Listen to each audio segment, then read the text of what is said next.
Pero en la zanja se estancaba, largaba olor a No, podrido. corría, el agua corría muy despacio, pero corría. Pero corría. Y además las viejas, en vez de ir como hacen ahora, que juegan al bingo y hacen cruceros y qué sé yo, se pasaban el día barriendo, señor. Y eso era sano. Por eso parecían jóvenes. Yo estoy incluso hablando acá en la municipalidad, o como quiera que se llame, Sí. para reinstalar zanjas. Sí. ¿Cómo va a volver a abrir zanjas, Sí. señor? Hemos progresado, hemos tapado las No, zanjas, sí, las así hemos como hay entubado. 32 corsos, tendría que haber también al menos 32 zanjas, especialmente en barrios así pintorescos, para que vengan los japoneses y visiten nuestras zanjas. Claro. ¿Y qué va a ser el día de la zanja, como los El carnavales? día de la zanja. La zanja de Alsina sería la mayor nuestra. ¿Cómo? La zanja de Alsina, volver a Sí, hacerla, construirla. sí, Sí, pero eso, señor. Ah, bueno, viejo, hay que laburar. ¿Y qué utilidad tendría? Volver a la zanja se llama. Buenas tardes. ¿Es un programa cultural? No, lo no, que un este programa no es un programa, es un grupo que se propone la reinstalación de algunas zanjas, no en todas las calles, poner en la mitad de ellas. Claro. Pero es un montón, con la mitad de las calles de La Buenos mitad Aires. de las calles, ¿por qué? Pero la mitad tiene bicicenda, la otra mitad va a poner zanja. Era mucho mejor la vida antes, como dijo usted. No, yo no dije que era mejor. Usted está ¿Qué diciendo pasa ahora. con una discusión cuando hay que resolverla? Se zanja. Claro. Ahora dígame, ¿por qué calle empezaría a poner zanja? Rivadavia. La zanja Así mataríamos dos pájaros de un tiro. Tendríamos también la zanja más larga del mundo. No solo la más larga, sino también, si le ponemos zanjas a la 9 de julio, tendríamos la zanja más ancha. Imagine usted a los japoneses. Ese es el país que Zanja ancha. Ahora dígame, va a quedar feo el Congreso de la Nación, por ejemplo, bordeado por una zanja. Extraordinario. Tienen que cruzar los diputados, tienen que cruzar del Y cruzan edificio como nuevo. cruzan las personas normales. Claro, a nado. Tienen que Hay puentes sobre las zanjas. ¿Cómo cruzaba usted en su lejana pero eran puentes, juventud? eran puentes muy improvisados. Eran, Sí, eran puentes maderas. efímeros. Sí, tablas. Sí, como la comunión entre las gentes. Qué lindo, exactamente. Bueno, muy bien. Alguna piedra que uno pisaba Me sobre imagino esa y- que el tema elegido por usted para hoy es zanjas, es la zanja. concepto y objeto. Y las prohibiciones infantiles, porque también se desobedecían las prohibiciones. Sí, sí. Esa zona... Pero la desobediencia estaba socialmente castigada. Claro. 4 chanchitos desobedientes sin el permiso de su mamá, Sí. etcétera. Bueno, pero usted tendría, como todo niño, una red de cómplices para ir ocultando. El Sus desacato. actos ilícitos, digamos. Claro, porque, por ejemplo, más allá de esa frontera de la zanja, que era muchas veces Claro. atravesada, Usted no le vaya a decir a mi madre No le digas que que yo he cruzado pasé- la zanja porque te rompo el alma. claro, pasé por acá. Igual yo tenía miedo del otro lado, ¿eh? Había más perros. ¿Del otro lado? Sí. Sí, siempre hay más perros del otro Del lado. otro lado, por eso, como su nombre lo indica. En Japón, el otro lado se designa con la palabra perro.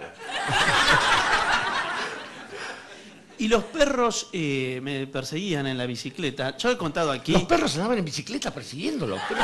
Debió ser algo digno de ver. Con razón, ¿cómo no voy a tener Él miedo? nadando por la zanja y los perros en bicicleta, acosándolo desde la orilla. Con razón no lo dejaban salir. Pero claro, un barrio tremendo es. Yo en una etapa de mi infancia, creo que lo he contado aquí, En la quinta. Bebía. jugaba a ser colectivero Ah, sí, sí. Qué lindo. y paraba en todas las esquinas con la bicicleta. Claro, únicamente cuando juegan paran en todas las esquinas los colectiveros. Me había conseguido, no me acuerdo de dónde, un gran rollo de esas de las marcadoras de precio. Sí, claro. Que sacan los... No, pero eso no es una boletera.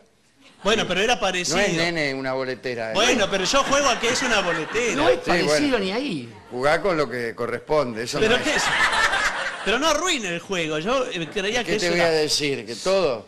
No, pero... Yo ponía dos sillas, una adelante, Claro. que era el motor del colectivo, Claro. con el correspondiente El parabrisa. vidrio, el parabrisas, y una tapa de cacerola que adivina qué era. El volante. El volante. volante. Perfecto, Quiere decir se me que ocurrió. se entiende. Sí. Ahora, mi boletera era mucho peor que la suya, porque agarraba un libro, lo abría en una página cualquiera y metía boletos Ah, boletos verdaderos. guardados que asomara un pedacito, imaginando que adentro estaba todo el rollo. Y ponía, ¿y qué es esto?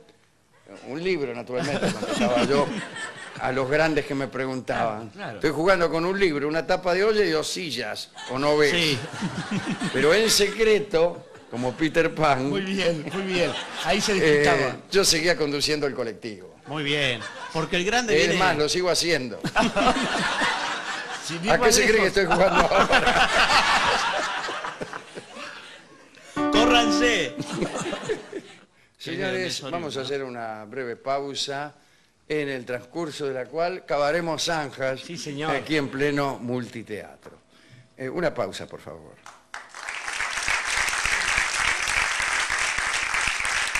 Vamos a hablar de medicina, epidemias, hospitales en la antigüedad. En la antigüedad, pero también en la Edad Media y aún en la Edad Moderna, ¿no?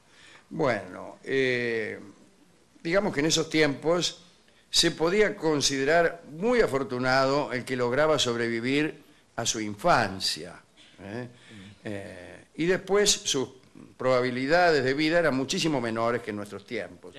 La medicina durante la Edad Media, Dorio, estaba basada en descubrimientos y escritos de los antiguos, sobre todo en los de Hipócrates, en los de Aristóteles y en los de Galeno. Entonces, los médicos no hacían muchas indagaciones. Generalmente explicaban las enfermedades como un exceso o deficiencia de lo que se llamaban humores corporales. El humor sanguíneo, el humor flemático, colérico o melancólico. Y para equilibrar los humores, los pacientes se sometían a terribles purgantes, discúlpeme la expresión, a sangrías o a sudores. Los médicos primitivos, es decir, aún incluso antes de la escritura, se atenían exclusivamente a sus sentidos para dar diagnóstico. Bueno, ¿a qué otra cosa? Si no lo veo al tipo, ¿a qué me iba a tener? A chismes, a comentarios, sino... La física, la química, la meteorología, desde luego todavía no habían aparecido, ni falta que hacía. Los instrumentos mecánicos que existían eran muy elementales, por ejemplo, el palo. Instrumento mecánico primitivo, el palo. El estetoscopio, por ejemplo, no. Empezó a usarse recién en 1819. Antes se usaba un palo. Y la gente era sana. El termómetro en 1840, calcule. No diga que se usaba. No. Ya lo dije. Así que antes de esas fechas no había nada. La cirugía estaba considerada como una rama inferior de la profesión. O sea, todo tenía más sentido que ahora. Sí. El médico que practicaba la medicina pura se consideraba de categoría superior, ¿viste cómo son los médicos? Esto viene desde el pensamiento de los griegos, que casi no utilizaron la ciencia aplicada, ¿no? El técnico era mal visto, y ya hemos dicho muchas veces, lo banáusico, aquello que se hacía trabajando con las manos, era motivo de vergüenza.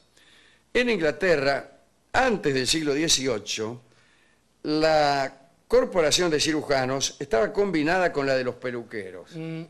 Una corporación que había sido creada por Enrique VIII. Ven que peluqueros, sacamuelas y cirujanos eran más o menos lo mismo en aquellos tiempos más sensatos. Aquí el único que hace eso es el doctor Barragán, mi dentista, que es odontólogo, pero al mismo tiempo puede cortarte el pelo. Mientras te hace efecto la anestesia, Se aprovecha. te hace lavar el marote mientras vos te tirás así para atrás, ¿viste? Sí. Y después te corta un poco, ya que estás, Sí. y matás 2 tiros de un pájaro. Exactamente. Las prácticas quirúrgicas eran temibles. Se aplicaba aceite hirviendo para evitar las infecciones. Y claro, ¿qué otra Está muy cosa? bien, muy sabio. Hierros al rojo para detener las hemorragias. Eran tan limitados los métodos para evitar los dolores del paciente, especialmente los que les causaban Curándolo. los propios Claro. médicos que lo curaban, ¿no? Que aquellas intervenciones cuya operación requería un tiempo prolongado directamente eran imposibles, porque era casi inevitable la infección de las heridas. El más terrible azote era la gangrena, que causaba la muerte del 50% de los operados. Vos te operabas y ya de entrada, a la entrada al quirófano, mataban a la mitad de gangrena. La conocían con el nombre de gangrena de hospital. Justamente. Claro, no sé por qué. Después, el mal olor, los gemidos. Ay. Los gemidos. Las voces delirantes de los moribundos.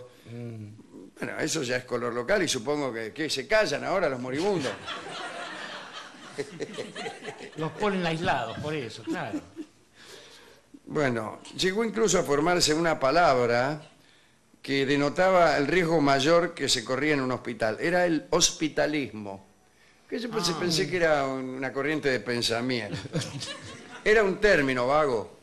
Era un término vago que abarcaba a las diversas aflicciones que podían contraerse en un hospital. Por eso era preferible irse a casa, porque ahí por lo menos no te contagiabas.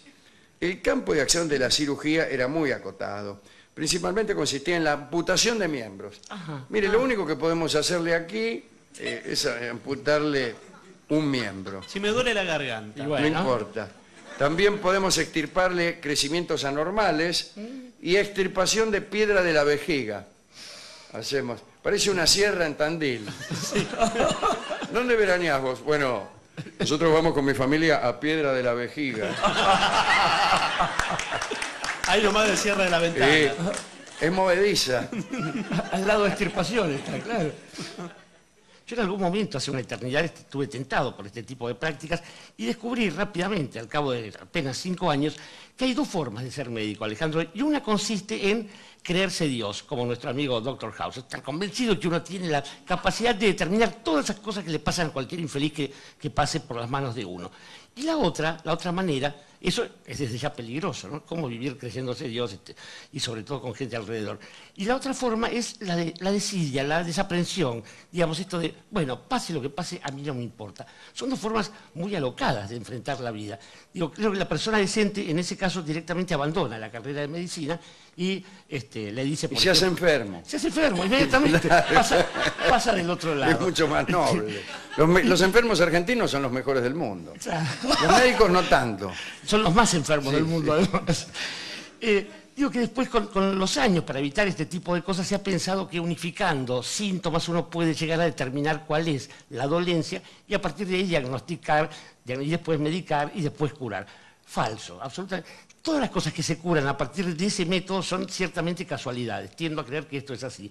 Porque cada paciente, Alejandro, permítame que le diga una frase original, cada paciente es un mundo. Y entonces, justamente... Ay, doctor, usted dice cada cosa que ya se me está pasando. Y así cuando uno escucha, por ejemplo, la crepitación de los pulmones... Ay, me crepitan toda la noche.